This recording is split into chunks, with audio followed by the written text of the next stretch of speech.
Greetings and salutations, listeners. So am I close enough to the microphone? I think, I think that's good, right? Yeah, that should be. Anyway, so I was doing a workout the other day, and I got to thinking, like, the stuff that I'm doing, right? Like these, or the stuff that I was doing rather at the time, during the workout would be, it's like, it's like they're exercises, right? But like, there's different things that one might be able to exercise.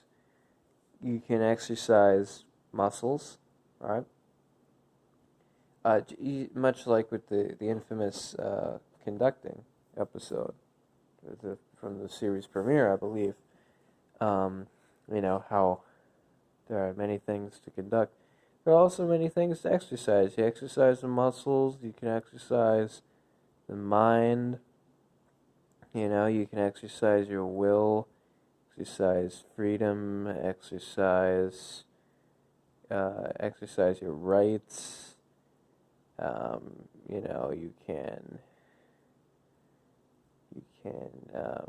You can exercise your abilities. I think is that one that people use? I don't know, but I mean, there's many of things. Wait, did I say that right? I don't know. I'm feeling rather self-conscious about my syntax, making sure it's all intact this time around. You know what I mean? Because it's like, I'm not even sure syntax is the right word there. I'm probably overcomplicating this. I probably just, sound normal here, or at least like I always do. And, like there's probably not even a reason to be concerned. Because I always listen back to these and I'm like, you know what? That wasn't a problem at all with that. That seemed totally fine. And so, I mean, at the moment though, I mean, it's like making these, it's kind of nerve-wracking for someone like me. It can be very challenging. I'll just say that. Just suffice to say, yeah, it can be really, um, it's I get nerve-wracking. I already said, potentially point-wracking though.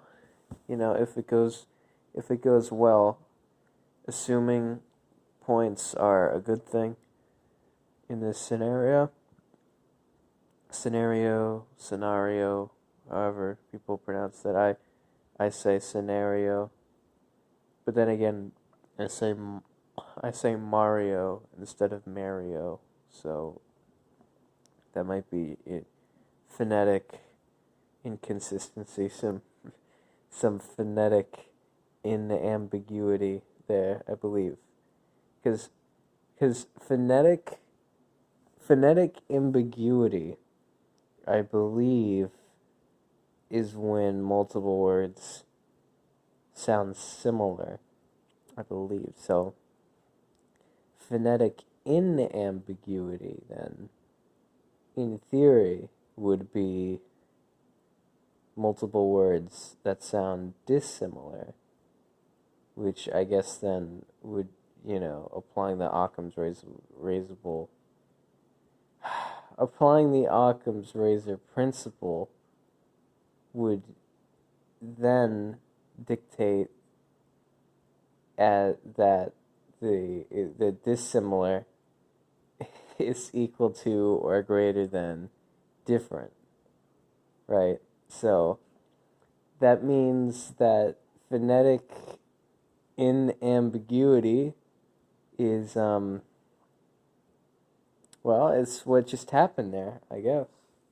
If that's the rationale, that I'm choosing to go with, like that's what I'm saying here, like that, that's my ticket out of this one if I really need one. Well, I guess if they just got me, where'd that ticket go to? That's what I want to know. Yeah. You may ask yourself, where does this highway go to? Alright, let's see. How do I work this? Where does this highway go to? So, and it's just it's a matter of a lot of things. And it's really not my place to say what those things are or what those things might be to you, but you know, as far as the tickets go, there's a lot of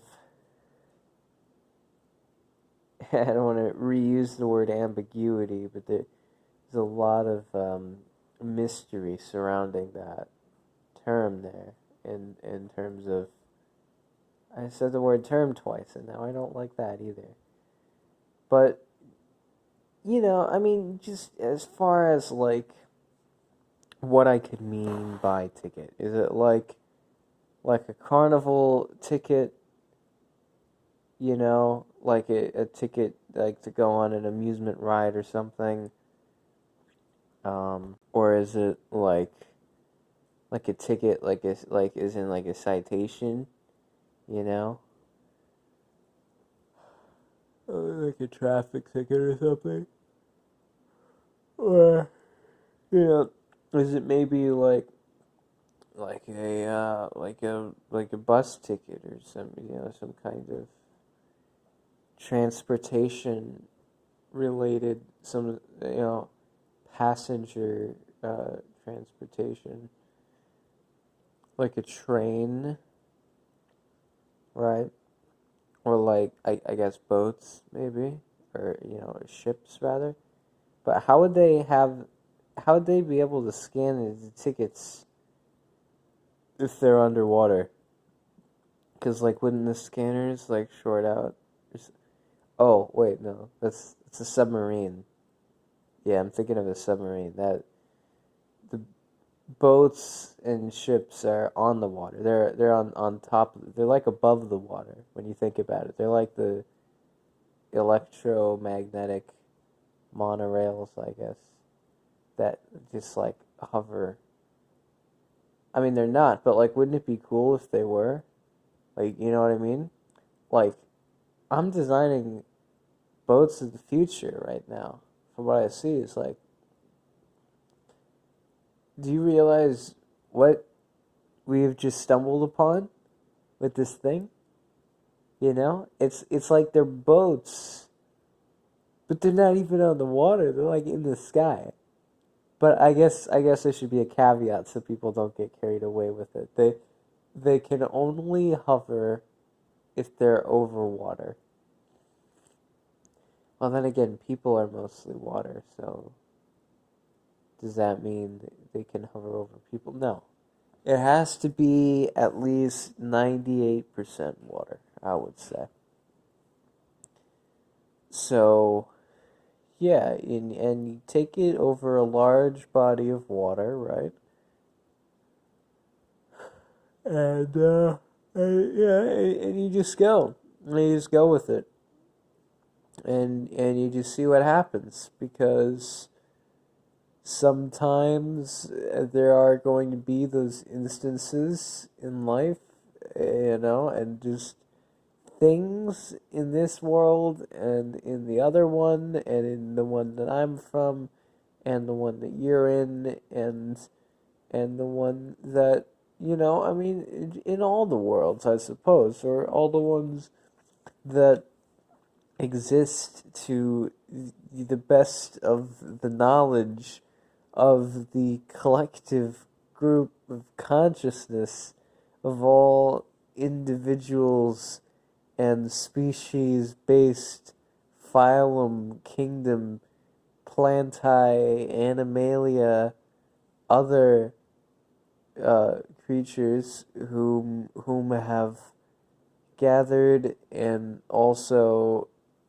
do the opposite of gathering, all for various purposes and intentions, and just to really experience life and what it has to offer for them in particular, because they may have gotten the short end of the stick in all this. You never know. And it's like all my life I didn't even realize that there was a long and a short end of the stick. I thought that it was just equal on both sides, I thought that a stick was just like, all right, here's a stick, and now it's like a cylinder. I think, is that the word I'm looking for, or is it a different one? It's not a cone, but I think it's a cylinder, where it's like a filled-in circle, or like a log. That's another debate. Are logs already filled? I'd say they are, because logs, as far as I'm concerned, are basically trees. And trees are not hollow, so why would logs be? I think that is a major plot hole in whatever media portrays or depicts, if you rather, logs as being hollow. Any character that has ever has ever gone inside of a log at some point has broken the laws of physics and exceeded the boundaries of existence, and they are now in the big rigs burger kingdom, where all things are impossible. All things are burger related, and all things are burger strangers, because do you really know them? Do you really know what that person is up to or thing? I keep these terms, that are like historically referenced. They're historically have been used to describe humans, right? And it's like, I know humans are a significant portion of my audience here. But then, there's also the jellyfish, right? And, let's give them some love. Show a little love to the jellyfish, because, they're pretty chill. They're pretty cool. And, to the reptilians, let's give them a quick little shout out. And the vinegar eels, everything popping on the vinegar eel homeworld, it's they're all maxing out over there, and chilling and grilling, maxing, relaxing, faxing and taxing and waxing, and everybody's just having a good time. Even me. Like, I'm sure you could probably hear, and no doubt comes across in my voice that I'm having fun right now. It's just a fun night. You know how sometimes on some planets they have these things called fundraisers? Well, I want to do a thing that's like a fundraiser, and I'm not sure if that's been done yet. It seems like something that has, but it's like, instead of raising funds for something, you're just raising fun. You're raising the bar, raising the status quo, raising the ceiling on fun. You are taking fun to new levels that people had never before previously again thought ever possible. Because, well, it's the wrong word to use, but you know what I mean. It's like if you did that, you wouldn't have to do it again. It's like a one-time thing because the amount of fun that you generate from doing something like that, especially if the whole world showed up, would just be like enough to power civilization for like 3 whole seconds. And if you knew in advance this was coming, then you use those 3 seconds to buy more seconds. It's like using 3 wishes for infinite wishes. You just take those 3 seconds and then make infinite seconds. You know what I mean? And like infinite takes a while to run out. Like that one's like coal. Like you're gonna have it for a while. And and once you do that, then I mean, there's a lot of factors involved because I've been saying that word a lot to this episode, and I don't want to repeat the same words over and over again because, like I said, I'm sure I sound like like a bad word right now, but that's on uh, um where was I don't know. I think somewhere in this let's start over. Let me rephrase that. Where do I want to be? Okay, that sounds better because I guess I can uh I guess I can be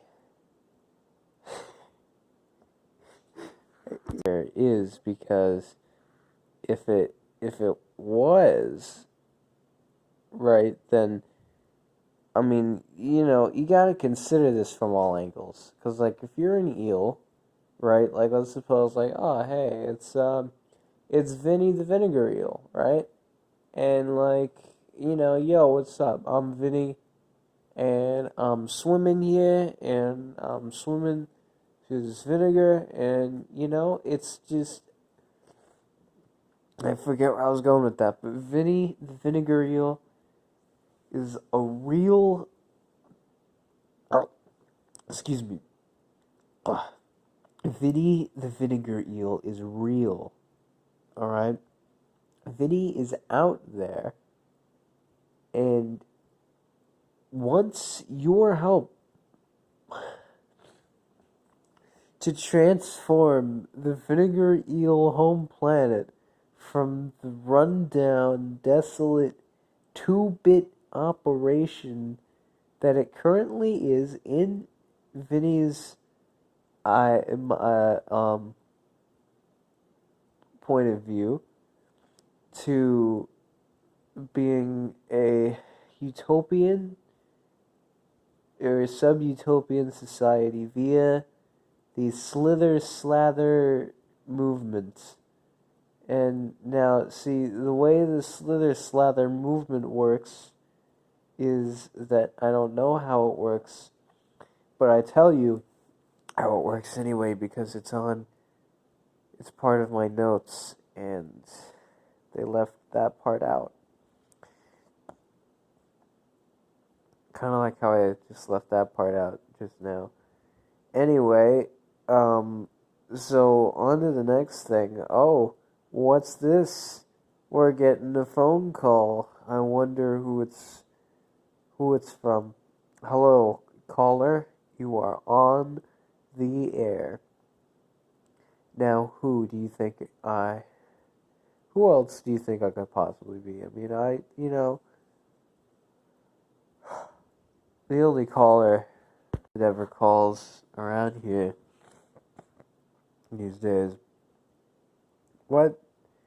We have we have multiple callers. Yeah, you may have multiple you may have multiple callers, but you don't have multiple callers. Now, the person I'm because anytime. I mean, all right. Think about it this way. If there were to be one of those tomorrow, what would you say? I mean, would you get in? Would you go with them? Well, first of all, Frank, with all due respect, I don't think this is something we should be talking about at all, and then much less during the show, because that's not this is not what the listeners were told was going to be part of tonight's episode, because they always know well in advance exactly what to expect from the show, and it never deviates from the very specific formula that we develop and apply every time. And say, like, well, good, because you didn't do that last time. And you gotta remember, I mean, last time, I don't even remember last time. I don't even know. Clearly, it wasn't the last time, because here we are doing it again. And typically when something happens for the last time, it implies that it is not expected to happen again. So if that thing does happen again, then it therefore proves the initial hypothesis to be rather inaccurate. And the hypothesis, if you will. Now, if hypo is the opposite of hyper, and hyper means like a lot. So, like hypertension, for example, is high blood pressure. So, hypotension then would mean low blood pressure, then, right? So a hyperthesis, if a hypothesis means like, a prediction about something, then what would a hyperthesis be? Would that be like not a prediction? How would that work? Would that be, I don't know. Let us know. Let us know what you think about that. What you think a hyperthesis would be. Anyway, figurative Frank, I know you can't leave, but I just want to let you know, consider this phone call over. Anyway, back to the show. We got at least a few minutes left, apparently. That's all for the notes, so it's all ad-lib from this point. Yes, it was all scripted up until now. I really fooled you all with that one, I suppose. It was all a test. Just an elaborate test to make you more assertive. So, the point... Oh, what did I just do? Okay, alright. I think we're still on. Anyway, I'm gonna take a chance and act as though it's still recording, because I think it is. Anyway, so how do we feel about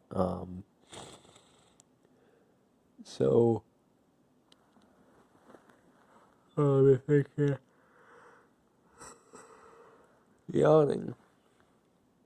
Yeah. Yeah, no silence, that's not good. So, uh, in terms of, I mean, like, really, if I needed to, not that I do or anything, but just in this scenario, hypothetically, not to be confused with hypothetically, but hypothetically, if I needed to, I could just be here and could just be saying words, and words can be being said by me, and, it can just be one of those, like, mutual benefit kind of deals, where, like, the words are happy 'cause they get to be said, and I'm happy because I get to say the words, and so it's like everybody walks away a winner from that transaction there, and it's like, wow, I didn't even do anything this time around. It's like, oh, you're always a winner here, and it's like, oh, even when I'm not though, like, what if I didn't, if I even play a game? It's like, well, of course you do, of course you do, we all play the game at some point in our lives. Usually when we're younger, usually when it's like, oh, it's not me, it's someone else, like they made me do it, or it made me want to do it, or whatever. It's like, okay, but, I get that, because I've been there too. But it really just boils down to being a matter of, like, what lengths will you go to? Where will you end up on the other side of all of this, like what happens then? What goes on behind those bloodshot eyes? That is not a pleasant noise, folks. I apologize profusely for that. Anyway,